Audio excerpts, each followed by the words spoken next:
tentang pembunuhan berencana dengan ancaman hukuman mati.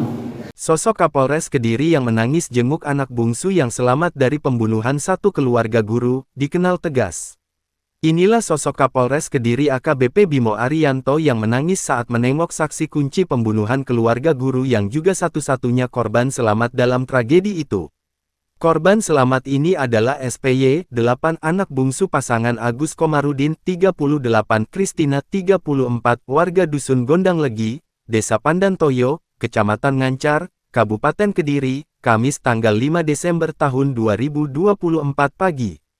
Agus Komarudin 38, Kristina 34 tewas dalam peristiwa itu, sementara anak pertama mereka atau kakak SPY yang berinisial CAW, 12 juga ikut tewas.